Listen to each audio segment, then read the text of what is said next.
Welcome back to News Across Nigeria. The Dutse Local Government Council for Jigawa says it will vaccinate no fewer than 97,000 children. But before we continue with that story, we'd like to remind you that all our top stories can be found on our website, channelstv.com, and on youtube.com/channelsweb. Visit m.channelstv.com to view us live on your mobile device. You can also download the Channels TV app for Android, iOS, and Windows phones from their respective stores.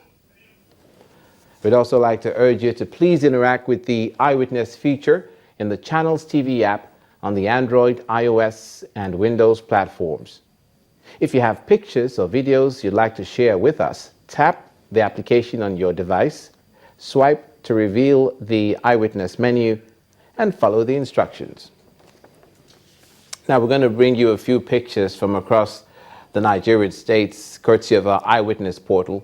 And we begin with this one from southeast Nigeria, Imo State, where our Eyewitness reporter is calling on Governor Rochester Okorocha to help repair this road, the Umulebe-Umubom Road, and end the suffering of the people resident in the area. So that is supposed to be a road. It doesn't look like a road. It's supposed to be one. Now, this next picture is of a fire outbreak in Warri, Delta State. That's in the south-south. It's the Pesu Market. The reporter wants state authorities to provide more modern firefighting equipment. And we got this picture also from the south-south region sent in from Calabar, the Cross River State capital.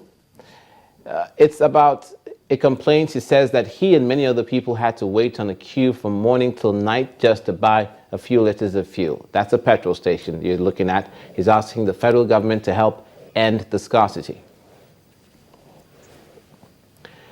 And those were our Eyewitness reports. Now, to the health sector and Jigawa State. The Dutse Local Government Council said on Tuesday that it will vaccinate no fewer than 97,000 children against measles during the forthcoming immunization exercise.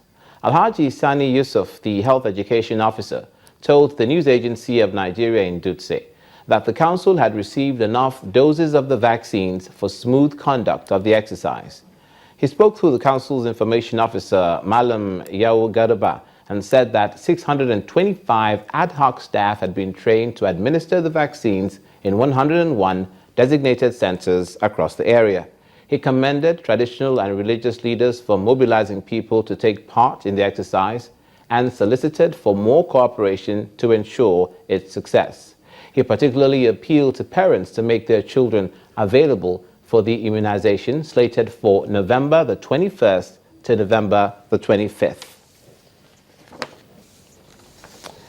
From health to education, and the Vice-Chancellor of the University of Benin, Professor Faraday Orunwese, has debunked rumors of the schools that the school's authority planned to hike school fees. He made the clarification during a press briefing on the lineup of activities to mark the 41st Convocation and Founders' Day ceremonies at the Senate chambers of the university's main campus in Benin City, the Edo State capital.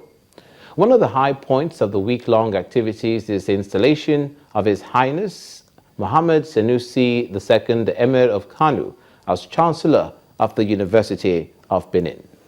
Gathering of principal officers of the University of Benin at the Senate chambers of the main campus in Benin City, the Edo State capital. They are here for a press briefing on the events scheduled for the 41st Convocation and Founders' Day ceremonies. Soon, it's time for the Vice-Chancellor, University of Benin, Professor Faraday Orunwese, to reel out the list of the events planned. For the academic session in view, the Senate University of Benin has approved the results of 11,020 graduates. The breakdown of this figure is as follows. First class, 64 in number. Second class upper, 1,671. Second class lower, 4,346. The Vice-Chancellor also speaks on the issue of the supposed impending hike in school fee and was quick to quash the rumor. There's no increase in tuition fee. What we have is 400 added from NUC added to NHIS. There's no tuition fee increase in Union.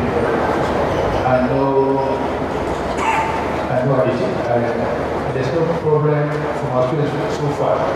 Chairman of Ceremonials, University of Benin, Professor Benson Osadolo, in an interview shortly after the ceremony, said the choice of recipients for honorary degrees is purely based on merit. We know the success story of the Inspector General of Police, Mr. Solomon Arase. We also know the success story of Professor Osato Giwa Osage. So this is what we have recognized and part of the accomplishments for which we are honoring them. It has nothing to do with ethnic background. The program of the 41st Convocation and Founders Day ceremonies begins on the 23rd of November with a university lecture. Now, the People's Democratic Party in Edo State have described the 7 years of Governor Adams Oshomole's administration as replete with unbearable pain, anti-people policies, and unfulfilled promises to the people of Edo State. The Edo State PDP chairman, Dan Olby, stated this at a press conference in Benin City, the Edo State capital, where the party responded to recent corruption allegations made against the PDP and its leadership by the state governor, Adams Oshomole. The party, while asking the governor to stop the blame game in defense of the failure of his administration, also made allegations of a massive looting of the Edo State government treasury by the Adams Oshomole administration. Highlighting his achievements for the past 7 years as governor of Edo State at the ceremony in Benin City, Governor Oshomole lamented the extent of corruption as perpetrated by his predecessor, Lucky Benedion, and his party, the People's Democratic Party.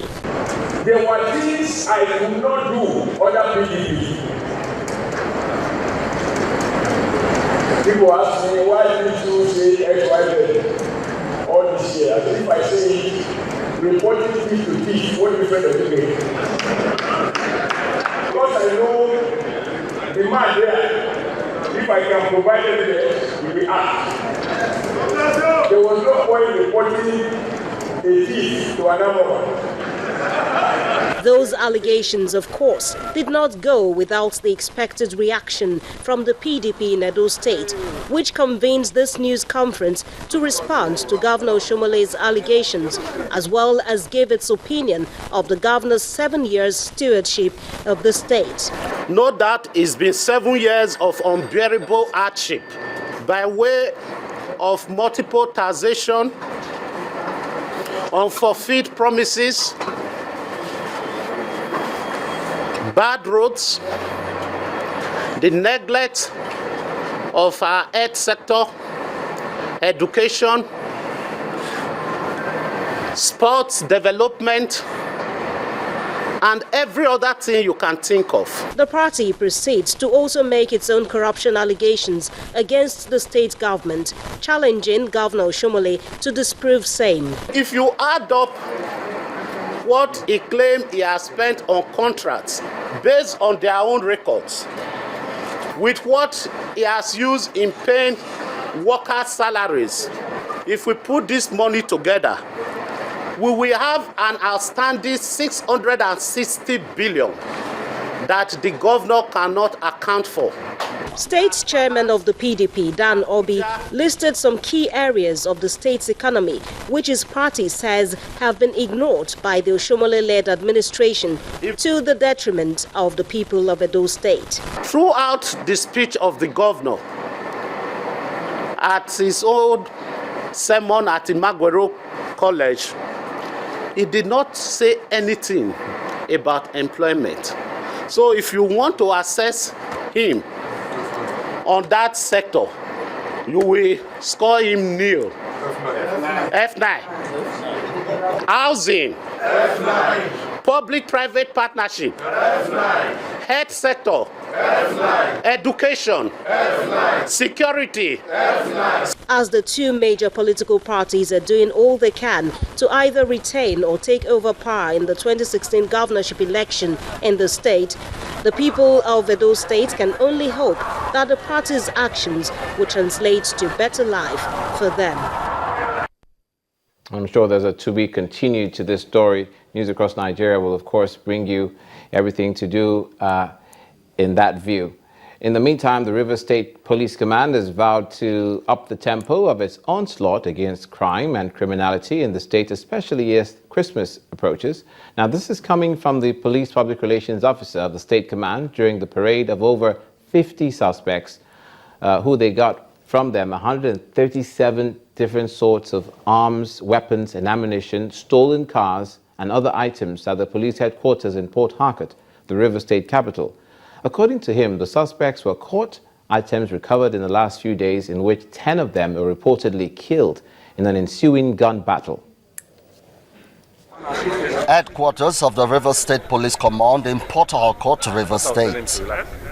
Arms and ammunition are paraded side by side with these young men and women, which, according to the police, are suspected robbers, kidnappers and cultists. We have recovered assorted vehicles, about 14 of them, and one of the vehicles you see here under display, it belongs to one of the victims of kidnapping that we instantly rescued him. Let me use this opportunity to assure the people of River State that we are up and doing to ensure that we have lived to our responsibility and make sure that they go about their normal businesses without any hindrance from anybody.